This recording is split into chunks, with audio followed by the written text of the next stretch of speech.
අයියාලුවනේ මෙතු ෆ්ලොග්ස් YouTube channel එකට ඔයාලා සෑම දිනම ආදරෙන් පිළිගන්නවා. මෙවර IPL තරඟාවලියේදී 62 වෙනි තරඟය ඊයේ රාත්‍රියේදී නිමවටපත් වුණා.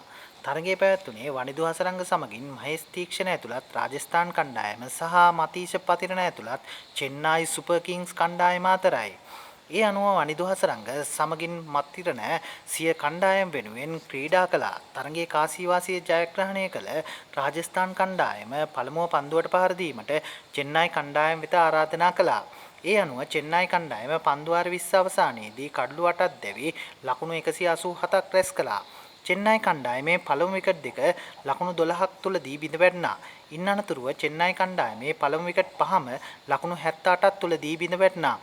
කොන්වේ ලකුණු 10යි. ඌර්වෙල් පටෙල් ලකුණු 0යි. ඉන් අනතුරුව තෙවන විකට්ටුවට එක් වූ ආයුෂ් සමගින් එක් වූ අශ්වින් පන්දු 24කදී වේගවත් ලකුණු 56ක සම්බන්ධතාවයක් පිහිටුවීමට සමත් වුණා. ඉනිම ශක්තිමත් කළා. කෙසේ වෙතත් ආයුෂ්ගේ ඉනිම ලකුණු 43කට සීමා වීමත් සමගින් එම සම්බන්ධතාව බිඳ වැටුණා. පන්දු 20කදී වාර්තා වූ ඔහුගේ ඉනිමට 4 පහර 8ක් සහ 6 පහර 1ක් ඇතුළත්. ඉන් අනතුරුව ලකුණු 10ක් තුලදී නැවතත් චෙන්නයි කණ්ඩායමේ කල්ලු දෙකක් බිඳ වැටුණා. හසරංග හමුවේ දැවී ගිය අශ්වින් ලකුණු 13යි. පන්දු 8කින් වාර්තා වූ ඔහුගේ ඉනිමට 4 පහර 1ක් සහ 6 පහර 1ක් ඇතුළත්. ජඩේජා ලකුණු 1යි. 6 වන විකට්ටුවට ඩුබේ සමගින් බ්‍රියුස් පන්දු 31කදී ලකුණු 59ක් එක්කලා. බ්‍රියුස් පන්දු 25කදී ලකුණු 42යි. 4 පහර 2ක් සහ 6 පහර 3ක් ඔහුගේ ඉනිමට ඇතුළත්. 7 වෙනි විකට්ටුවට ඩුබේ සමගින් MS ධෝනි පන්දු 33ක් තුලදී ලකුණු 43ක් එක්කලා. ඩුබේ පන්දු 32ක් තුලදී ලකුණු 39යි. 4 පහර 2ක් සහ 6 පහර 2ක් ඔහුගේ ඉනිමට ඇතුළත්. ධෝනි ලකුණු 16යි. චෙන්නයි කණ්ඩායමේ කල්ලු බිඳවැටීම දෙස බැලීමේදී පළමු විකට්ටුව ලකුණු 12දී දෙවන විකට්ටුවද ලකුණු 12දී බිඳ වැටුණා. දෙවැනි විකට්ටුව ලකුණු 68දී සිව්වැනි විකට්ටුව ලකුණු 70දී පස්වෙනි විකට්ටුව ලකුණු 78දී බිඳ වැටුණා. ඉන් අනතුරුව 6 වන විකට්ටුව බිඳ වැටුනේ ලකුණු 137ක් වන විටයි. 7 වන විකට්ටුව ලකුණු 180 දීත් 8 වන විකට්ටුව ලකුණු 186 දීත් බිඳ වැටුණා. පන්දු යැවීමේදී සුදර්ශන් සිං පන්දු වාර 4ක් තුලදී ලකුණු 47කට කල්ලු 3යි. ආකාශ් පන්දු වාර 4ක් තුලදී ලකුණු 29ක් පමණක් ලබා දෙමින් කල්ලු 3ක් දවා ගැනීමට සමත් වුණා. තුෂාර දේශපාණ්ඩේ පන්දු වාර 4කදී ලකුණු 33කට කල්ලු 1යි. වනිදු හසරංග පන්දු වාර 4කදී ලකුණු 27ක් පමණක් ලබා දෙමින් එක් කඩුල්ලක් දවා ගැනීමට සමත් වුණා.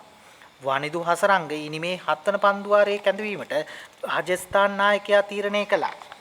ඔහු එම පන්දු වාරයේදී ලකුණු 3ක් පමණක් ලබා දෙමින් එක් කඩුල්ලක් දවා ගැනීමට සමත් වුණා. ඉනිමේ 13 වන පන්දු වාරයේදී ඔහු ලබා දුන්නේ ලකුණු 5ක් පමණයි. ඉනිමේ 15 වන පන්දු වාරයේදී ඔහු ලබා දුන්නේ ලකුණු 8ක් පමණයි. ඉනිමේ 17 වන පන්දු වාරයේදී ඔහු ලබා දුන්නේ ලකුණු 11ක් පමණයි. කෙසේ වෙතත් පිළිතුරු ඉනිම ක්‍රීඩා කළ රාජස්ථාන් කණ්ඩායම පන්දු වාර 17යි එක පන්දුවක් අවසානයේදී කල්ලු 4ක් පමණක් දැවි ජයග්‍රාහී ඉලක්කය පසු කළා.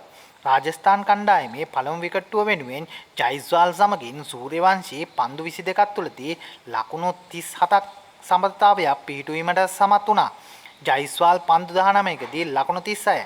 4 පහර 5ක් සහ 6 පහර 2ක් ඔහුගේ ඉනිමට ඇතුළත්. දෙවන විකට්ටුවට සූර්යවංශී සමගින් නායක සන්දු සැම්සන් පන්දු 59කදී ලකුණු 88ක සමතාවයක් පිහිටුවීමට සමත් වුණා. සන්දු සැම්සන් පන්දු 31ක් තුලදී ලකුණු 41යි. 4 පහර 3ක් සහ 6 පහර 2ක් ඔහුගේ ඉනිමට ඇතුළත්. තුන්වන විකට්ටුවට ලකුණු 3ක් පමණක් එක්වන විට සූර්යවංශිගේ ඉනිම ලකුණු 58කට සීමා වුණා. පන්දු 33කින් වාර්තා වූ ඔහුගේ ඉනිමට 4 පහර 4ක් සහ 6 පහර 4ක් ඇතුළත්. සිව්වන විකට්ටුව වෙනුවෙන් පරාත් සමගින් ජුරල් පන්දු 10කදී ලකුණු 20ක් එක්කලා. පරාත් ලකුණු 3යි. පස්වන විකට්ටුවට ජුරල් සමගින් හිට්මය පන්දු 9කදී නොදෙවි ලකුණු 30ක සමතාවයක් පිහිටුවීමට සමත් වුණා. ජුරල් පන්දු 12කදී නොදෙවි ලකුණු 31යි. 4 පාර 2ක් සහ 6 පාර 3ක් ඔහුගේ ඉනිමට ඇතුළත්. හිට්මය පන්දු 5කදී නොදෙවි ලකුණු 12යි. 4 පාර 1ක් සහ 6 පාර 1ක් ඔහුගේ ඉනිමට ඇතුළත්.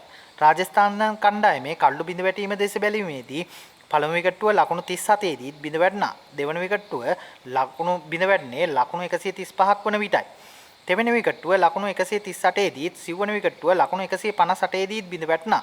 පන්දු යැවීමේදී රවිචන්ද්‍රන් අශ්වින් පන්දු වාර 4කදී ලකුණු 41කට කල්ලු 2යි. මතීෂ පතිරණ පන්දු වාර 2යි පන්දුවක් තුලදී ලකුණු 22ක් ලබා දුන්නද ඔහුට කඩළු දවා ගැනීමට නොහැකි වුණා. පතිරණ ඉනිමේ 9 වන පන්දු වාරයේදී කැඳවීමට MS ධෝනි තීරණය කළා. ඔහු එම පන්දු වාරයේදී ලබා දුන්නේ ලකුණු 3ක් පමණයි.